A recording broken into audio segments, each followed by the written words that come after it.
a enfrentar cada año por la mayoría de los mexicanos. Pero este 2022 será más difícil debido a que los precios podrían alcanzar su nivel más alto en 21 años durante el arranque del año. Esto debido a la inflación que vive el país, la cual ya ha superado el 7%, además de aumentos en impuestos y productos. Pero, ¿qué nos espera? ¿Cómo vamos a sobrevivir esta cuesta de enero? Para hablar de este importante tema, esta noche me acompaña Sergio García Quintana, financiero del Colegio de Contadores Públicos de México. Quédese con nosotros esta noche. El programa, les aseguro, va a estar muy bueno. Esto es Frente a Frente, periodismo con responsabilidad. Comenzamos.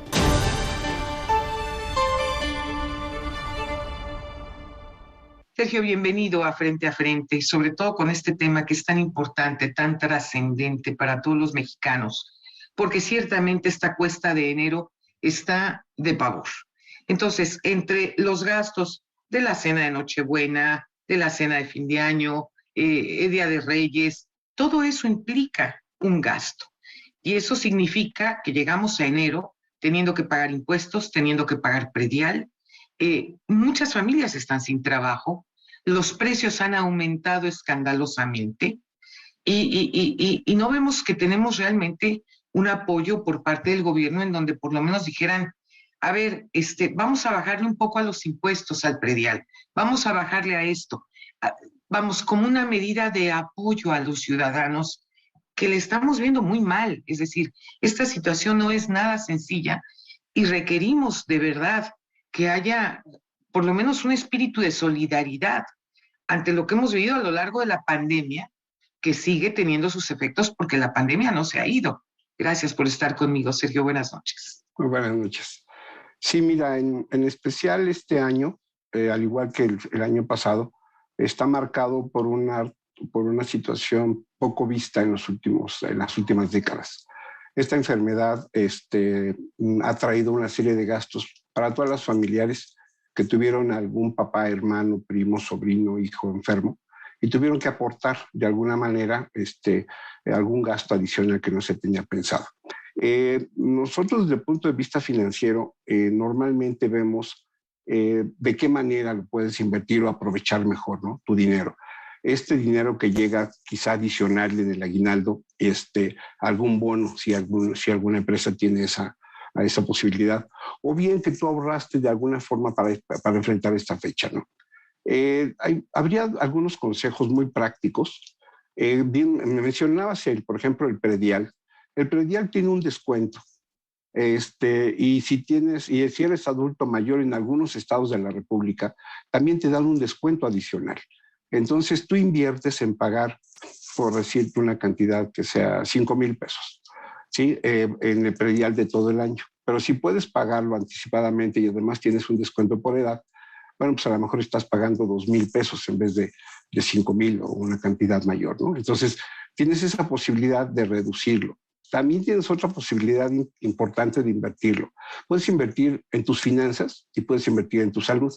Si inviertes en tus finanzas, por ejemplo, puedes revisar tu estado de cuentas por pagar, ya sea tarjeta o deudas que tengas o tiendas comerciales o cualquiera de estas, que finalmente las tasas que llegan a cobrar son muy por encima de la tasa de CETES que te da si ahorraras este dinero, ¿no? Entonces tú puedes descontar el pago de intereses aportando más que el pago mínimo y poder entonces tener una reducción de los intereses que vas a pagar a lo largo del año en el tiempo que quieras. Todo eso me suena maravilloso, mi querido Sergio. Nada más que estamos enfrentando ante esta cruda realidad. Cuando yo platico con mi público y les digo, traten de ahorrar, aunque sea mínimamente, me dicen, con trabajos nos alcanza para comer.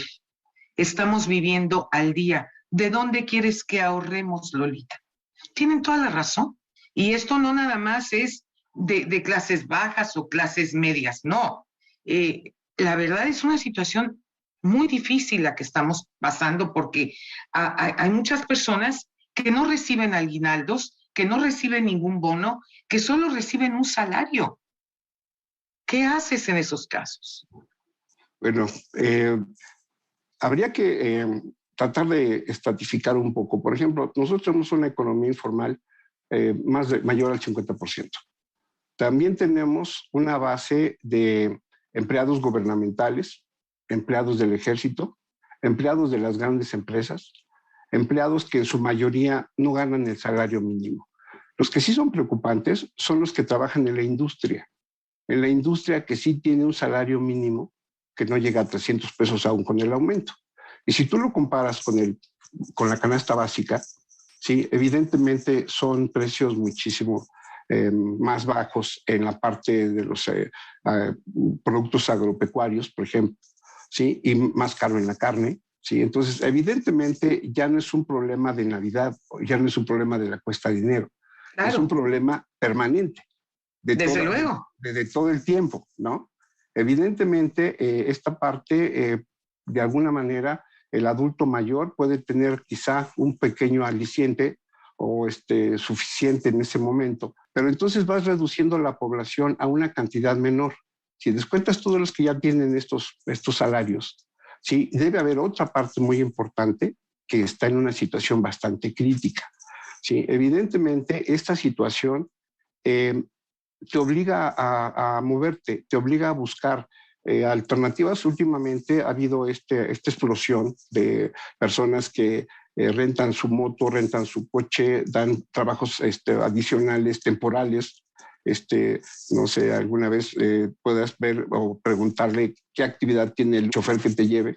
Sí, y normalmente claro. tienen 2 o 3 actividades, ¿no? Entonces están buscando esa alternativa. Habría que ubicar un poco más la visión de muy corto plazo. Lo que tienes en un momento dado que hacer es lo poco que tengas, invertirlo en algo que te produzca un beneficio de muy corto plazo o inmediato. ¿Cómo ¿sí? que, por ejemplo? Bueno, pues mira, por ejemplo, si tú eres Uber y tienes tus llantas que están mal, pues lo primero que tienes que hacer es dejar tu unidad o tu taxi o tu instrumento de trabajo, si tú es tu computadora, si es tu cámara fotográfica, si es todo lo que uses para producir dinero debe quedar bien, en muy buenas condiciones, bien reparado, sí. bien, que te sirva, ¿no? Que te sirva todo lo que usas para poder trabajar. Porque si no lo haces así, pues trabajas como con llantas ponchadas, no puedes Sí, mover. como con muletas. Como con muletas, exacto. Entonces tú tienes que ver de qué manera preparas lo que te sirve para producir dinero, para generar quizá otra estufa, quizá otro equipo, ¿no? De esa manera tendrías que estar pensando no solo en gastarlo, sino en invertirlo, evitar el gasto, que puede ser satisfactorio momentáneamente, pero invertirlo te va a dar una posibilidad de crecer. Y con ese plan, de alguna manera, es muy difícil, porque si no tienes nada, definitivamente. Entonces, bueno, sí es una situación de empezar de un nivel mucho más abajo de la escalera, ¿no? Vas a empezar en el primer escalón.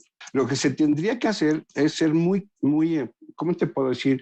Sincerarte tú mismo, ¿sí? Y ver y decir qué alternativas tengo, ¿no? Porque evidentemente cambiar algunos métodos, tú sabes que ahorita con esto de la pandemia cambiaron muchos hábitos. ¿Cómo no? ¿sí? Ya hay gente que corre más, al menos si antes corría cada mes, a lo mejor corre cada 15 días o cada semana, ¿no? O camina, ¿sí? Entonces empiezan a ver que ese tipo de actividad le va a ayudar, por eso decía yo, inviertes financieramente, inviertes en tu alimentación, inviertes en tu salud, porque a la larga todos esos gastos que vas a tener son precisamente porque no lo cuidaste. Entonces, toda esta parte cultural y emotiva de Navidad, de todo esto, tiene muchos factores que puedes tomar en cuenta para evitarlos. Y no necesitas mucho dinero, necesitas mucho criterio, mucha conciencia, mucha educación y mucho amor por tus seres queridos para no ser tú esa carga que les quite todos los no sé cuántos cientos o miles de pesos después, ¿no? Entonces, toda esa parte es muy importante porque al final de todo estás dando un paso importantísimo hoy que empiezas a cambiar o que empiezas a replantear o a reutilizar, o mejor, bueno, incluso reutilizar es otra parte importante, ¿no? Cambiar hábitos en todos sentidos. Yo creo que todos... Alimentarios, en nuestros gastos. Fíjate, yo creo que es importante, por ejemplo, hacer una limpia en tu casa y decir, a ver, ¿qué tanta ropa utilizo? ¿Qué tanta ropa no utilizo? La que no utilizo, ¿por qué no la vendo? ¿O por qué no la regalo? ¿Por qué no busco la posibilidad digamos, lo que tengo uno guardado por más de 2 años ya no se va a usar. O ya no es tu talla. O ya no te... No, en mi caso sí. Pero en mi caso... Bueno, quiero decir que ya no te queda, pues, o te queda más. Ese no ha sido mi problema. Okay. Pero sí, desde luego, el reciclar las cosas. Si yo tengo 2 de algo que no estoy usando, hay que venderlo, hay que sacarlo, hay que regalarlo, hay que renovarse. Y uno aprende con el paso de los años a vivir con menos. Eso es una realidad. Es decir, solo lo que utilices, ¿no? Claro, lo que realmente te sirva. Ya no estás pensando en el carrazo último modelo, ya no estás pensando en el super viaje maravilloso, estás pensando en vivir de manera decorosa, en que no te falte el alimento, en que no te falte el techo, en que no te falte una medicina, que no te falte el médico cuando lo requieras, que no te falte algo que ponerte. Es decir, esas pequeñas cosas, ¿qué es lo que le dan sentido a la vida? Exactamente. Empiezas a valorar todo aquello que está realmente cerca de ti y lo que realmente utilizas, ¿no? Entonces, en un momento dado, esto es toda esta parte de la conciencia de lo que tienes y lo que quieres lograr, te va dando una cierta ruta. Y esa ruta es algo que vas planeando, no de un día, ni de un cierre de año, pero te va a permitir, al establecer eso que quieres hacer, pues poco a poco, ¿no? Finalmente eso es lo que vas a ir cambiando, porque al final de todo vas a ver que esos son los resultados de una planeación cultural adecuada o de por lo menos de tu forma de ser. Sí. Hay que vivir con un poco de más modestia, mi querido Sergio, porque además no tenemos otra alternativa, ¿eh? Bueno, además las circunstancias a veces las circunstancias nos obligan a eso. Yo te agradezco muchísimo que hayas estado conmigo esta noche. Estamos dando inicio a este nuevo año. Se ve tremendo. Yo espero y le pido a Dios de todo corazón que las cosas mejoren. Yo quiero profundamente a mi país, a mis paisanos. Y créeme que les deseo lo mejor del mundo, que este año esté lleno de bendiciones, a pesar de que la realidad pues nos habla de que va a estar sumamente difícil. Muchísimas gracias, mi Sergio. Que tengas muy buena noche, Lolita. Un abrazo, muchísimas gracias.